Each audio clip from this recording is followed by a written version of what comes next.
কিছুতে ছেড়ে দেবো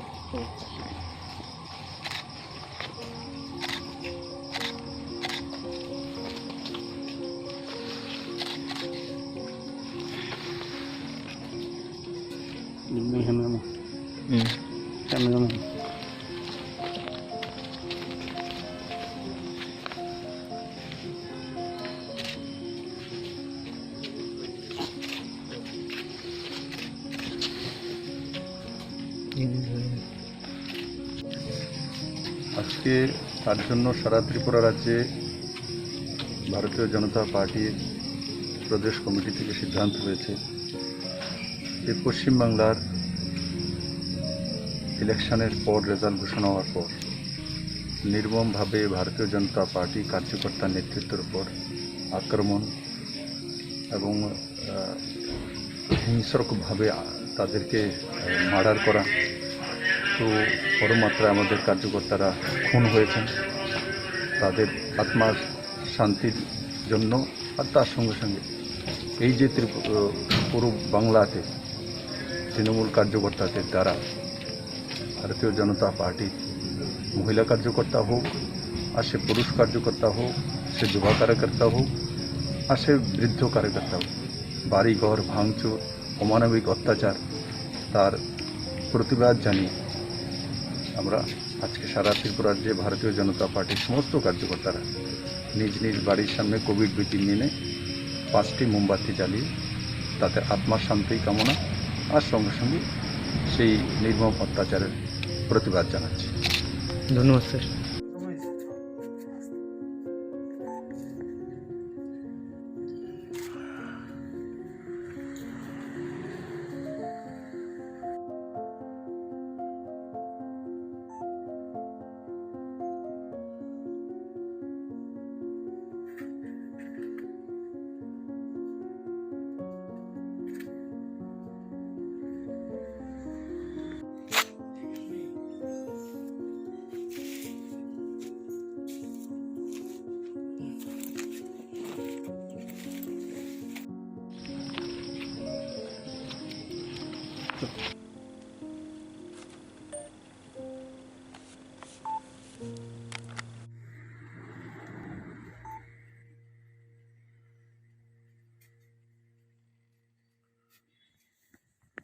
আমাদের রাষ্ট্রীয় নেতৃত্ব এবং গতকালকে আমাদের মাননীয় মুখ্যমন্ত্রী প্রেস মিট করে আমাদেরকে কার্যক্রম উনি দিয়েছেন যে আজকে দুপুর 11টা থেকে 12টার মধ্যে গত 2 তারিখে পশ্চিমবাংলার নির্বাচনের ফলাফল ঘোষণা হওয়ার পরে ভারতীয় জনতা পার্টির কার্যকর্তাদের উপর যে অমানবিক সন্ত্রাস,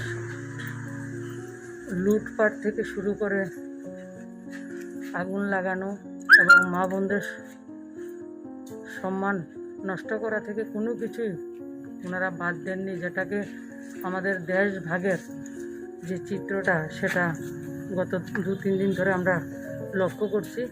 তার প্রতিবাদে এবং পশ্চিমবাংলার নির্বাচন উত্তর সন্ত্রাসে ভারতীয় জনতা পার্টির যে কয়েকজন কার্যকর্তার শহীদ হয়েছেন, যাদেরকে হত্যা করা হয়েছে, তাদের আত্মার শান্তি কামনা করে আজকে 7টার সময় 5টা করে মোমবাতি প্রজ্বলন করার জন্য আমাদেরকে কর্মসূচি দেওয়া হয়েছে।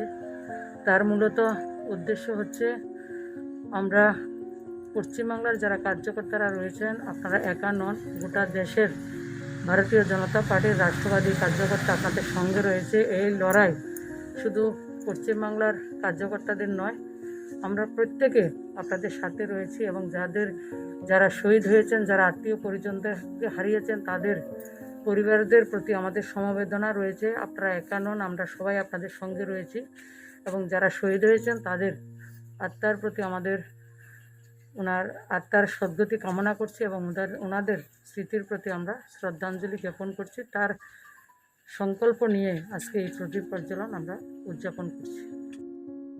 উনি ব্যবস্থা করেছেন।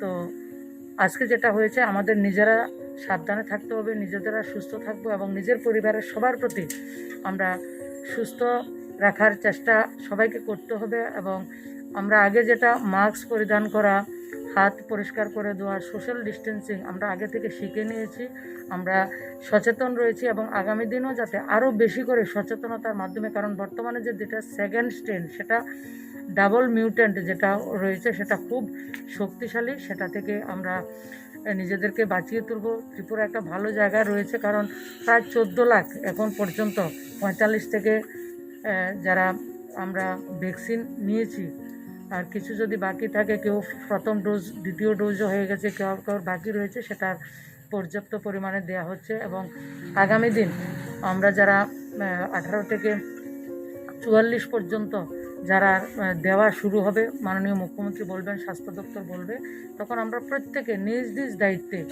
এবং সামাজিক দূরত্ব বজায় রেখে মাস্ক পরিধান করে নিজেদেরকে সেভ করে সেই ভ্যাকসিন আমরা নেব এবং অন্যদেরকে নিতে আমরা উৎসাহিত করব। নিজেরা সুস্থ থাকব, পরিবারের অন্যদেরকে সুস্থ রাখতে আমরা সহযোগিতা করব। শাসন প্রশাসন যে কথাগুলি বলছে আমাদের ভালোর জন্য, সেই বিধানগুলি, স্বাস্থ্যবিধিগুলি আমাদেরকে দিয়েছেন, আমরা সেগুলি মেনে চলব। একটু তো কষ্ট হবে, কিন্তু সুস্থ থাকাটাই আজকের দিনে সবচেয়ে বড় চ্যালেঞ্জ হচ্ছে সুস্থ থাকাটা। আমরা সবাই মা ত্রিপুরেশ্বরীর কাছে আমরা প্রার্থনা করি, আমাদেরকে প্রথমবার যেভাবে রক্ষা করেছেন, এবারও আমাদেরকে রক্ষা করবে। আমাদের রাজ্য সরকার যখন কোভিডের দ্বিতীয় প্রবাহটা শুরু হয়েছে, তখন থেকে প্রথমে রাত্র 10টা থেকে ভোর 5টা পর্যন্ত নাইট কারফিউ দেওয়া হয়েছে। তারপরেও যখন দেখা যাচ্ছে যে প্রত্যেক দিন কখনো 150-র উপরে, কখনো 200-র উপরে পজিটিভ কেস আসতে শুরু করেছে, তখন আমাদের মাননীয় মুখ্যমন্ত্রী এবং ক্যাবিনেট সিদ্ধান্ত নিয়েছেন রাজ্যের সাধারণ নাগরিকদের, রাজ্যের জনসাধারণকে রক্ষা করার স্বার্থে এবং তাদেরকে সুস্থ রাখার জন্য সরকার, শাসন প্রশাসন সিদ্ধান্ত নিয়েছেন যে গতকালকে থেকে, যেটা 4 তারিখ থেকে বিকেল 6টা থেকে এর পরের দিন বিকাল 5টা, ভোর 5টা পর্যন্ত যে কারফিউ দেওয়া হয়েছে, আমি সবাইকে আহ্বান করছি, মাননীয় মুখ্যমন্ত্রী আহ্বান করেছেন সবাই, ভলেন্টিয়ার থেকে সাংবাদিক থেকে প্রত্যেকটা এনজিও এবং সাধারণ নাগরিকরাও চাইছেন যে এই ধরনের একটা নাইট কারফিউ দেওয়া হোক এবং সেই কারফিউটা আমরা সবাই মানব। অনেকের ধারণা, আমাদের কাছেও মেসেজ আসে, আমাদের ব্যবসা কষ্ট হচ্ছে, এই কষ্ট হচ্ছে। আচ্ছা, বেঁচে থাকলে তারপরে ব্যবসা বাণিজ্য হবে। অনেকে তো চাইছেন একবারে টোটালি লকডাউন দেওয়া হোক, যেটা ভারত সরকার প্রত্যেকটা রাজ্যের উপর ছেড়ে দিয়েছেন, রাজ্যটাকে নিয়ন্ত্রণ করার জন্য, মানুষের উপজীবিকার মধ্যে, আজীবিকার মধ্যেও যাতে কোনো ধরনের আঘাত না আসে, তাদের রোজগারও যাতে আঘাত না আসে, যেভাবে চলতে পারে সেজন্য সেটা সরকার করেছেন। এবং মাননীয় প্রধানমন্ত্রী মে জুন 2 মাসের জন্য আবার 5 কেজি করে মাথা পিছু প্রত্যেকের রেশনের মাধ্যমে চালের ব্যবস্থা করেছেন। তার জন্য মাননীয় প্রধানমন্ত্রীকে আমরা ধন্যবাদ জানাই। এবং ফার্স্ট যে লকডাউন চলছিল, ফার্স্ট যে প্রবাহটা ছিল, তখনও 8 মাস